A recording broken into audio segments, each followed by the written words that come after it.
Hello friends, welcome to Defense GK YouTube channel. So friends সকল 12টা important জিকে question লৈ আছো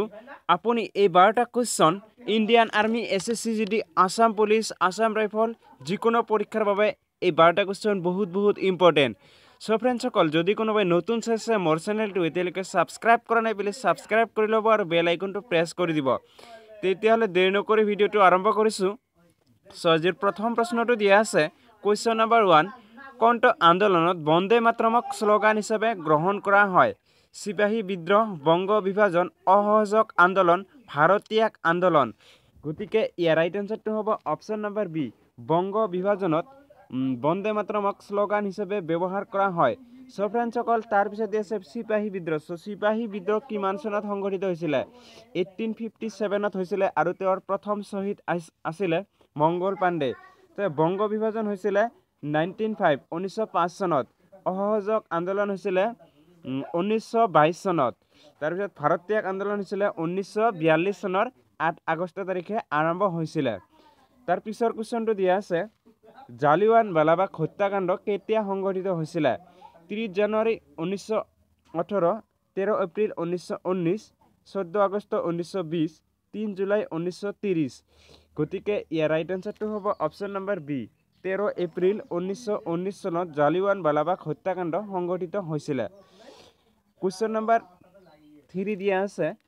কোন ৰজাৰ ৰাজসভাত বানভট্টই বসবাস কৰিছিল যশবৰ্মন হৰ্ষবৰ্ধন দ্বিতীয় পুলকেশিন সমুদ্ৰগুপ্ত গতিকে ইয়াৰ ৰাইট আনসাৰটো হ'ব অপচন নাম্বাৰ বি হৰ্ষবৰ্ধনৰ ৰজাৰ ৰাজসভাত বানভট্টই বসবাস কৰিছিল কোশ্চন নাম্বাৰ 4 দিয়া আছে ডেলহাউসিয়া মগধক ব্ৰিটিছ সাম্ৰাজ্যত কেনেদৰে সামিল কৰিছিল শতবিপ্লৱ নীতিৰ জৰিয়তে যুদ্ধৰ পণ হিচাপে ৰাজ্যত কুশাসন হোৱাৰ বাবে বৈশ্যতামূলক মিত্ৰতা নীতিৰ জৰিয়তে গতিকে ইয়াৰ ৰাইট আনসাৰটো হ'ব অপচন নাম্বাৰ সি ৰাজ্যত কুশাসন হোৱাৰ বাবে কোশ্চন নাম্বাৰ 5 দিয়া আছে তলৰ কণ্ঠৰ সৈতে মহাদেৱ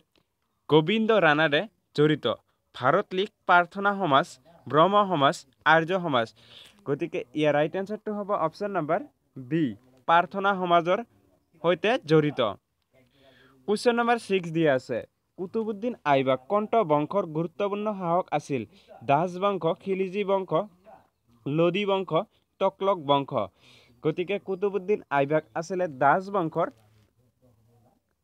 হ'ব ইয়াৰে ৰাইট আনসাৰ গুৰুত্বপূৰ্ণ শাসক আছিল কোশ্চন নাম্বাৰ 7 দি আছে মহাত্মা গান্ধীক কেতিয়া হত্যা কৰা হৈছিল 1949 চনৰ 26 জানুৱাৰী 1948 চনৰ 30 জানুৱাৰী 1948 চনৰ 4 জুন 1947 চনৰ 14 আগষ্ট গতিকে ফ্ৰেণ্ডসকল ইয়াৰ ৰাইট আনসাৰটো হ'ব অপচন নাম্বাৰ বি 1948 চনত 30 জানুৱাৰী সো ফ্ৰেণ্ডসকল কোশ্চনটো মোৰ অলপ ডাউট হৈ আছে সো আপোনালোকে গুগলত সাৰ্চ কৰি এবাৰ চাব পাৰে কোশ্চন নাম্বাৰ 8 দিয়া আছে সংসদৰ সদস্য হ'বৰ বাবে নিম্নতম বয়স কিমান হোৱা উচিত 21 বছৰ 25 বছৰ 30 বছৰ 35 বছৰ গতিকে ইয়াৰ ৰাইট আনসাৰটো দিয়া আছে অপচন নাম্বাৰ বি 25 বছৰ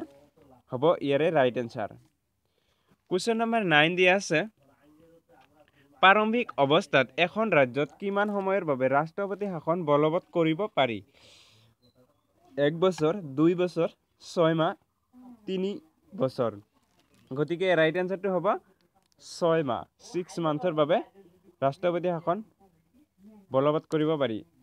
কোশ্চন নাম্বাৰ 10 দিয়া আছে পৃথিৱীৰ গভীৰতম মহাসাগৰ কোনখন আটলান্টিক মহাসাগৰ প্ৰশান্ত মহাসাগৰ উত্তৰ মহাসাগৰ ভাৰত মহাসাগৰ এটো সকলোৱে জানে একেবাৰে সিম্পল প্ৰশ্ন এনসাৰ হ'ব প্ৰশান্ত মহাসাগৰ কোশ্চন নাম্বাৰ 11 দিয়া আছে প্ৰাকৃতিক ৰবৰ উৎপাদনত পৃথিৱীৰ ভিতৰত ভাৰতৰ স্থান কিমান দ্বিতীয় তৃতীয় চতুৰ্থ পঞ্চম গতিকে ইয়াৰ ৰাইট আনসাৰটো হ'ব অপচন নাম্বাৰ সি চতুৰ্থ স্থান লাভ কৰিছে কোশ্চন নাম্বাৰ 12 দিয়া আছে আজিৰ লাষ্ট কোশ্চন হয় বহুত ইম্পৰ্টেন্ট কোশ্চন ভাৰতৰ সৰ্বনিম্ন বৃষ্টিপাত হোৱা অঞ্চলটোৰ নাম কি লাডাখ পূব ৰাজস্থান পশ্চিম তামিলনাডু পশ্চিম ঘাট ইয়াৰ ৰাইট আনসাৰটো হ'ব অপচন নাম্বাৰ এ লাডাখ হ'ব ইয়াৰে ৰাইট আনসাৰ সো সৰ্বনিম্ন লাডাখ আৰু আটাইতকৈ বেছি হল মৌচিনৰাম আৰু সৰ্বনিম্ন লাডাখ সো ফ্ৰেন্ডস 12টা কোশ্চন শেষ হৈ গল ভিডিওটো চাই কেনে লাগিলে নিশ্চয় কমেন্ট কৰি জনাব আৰু যদি ভাল লাগিছে প্লিজ লাইক শ্বেয়াৰ কৰিবলৈ নাপাহৰিব বন্ধুহঁতৰ লগত ফেচবুক হোৱাটছআপ গ্ৰুপসকলত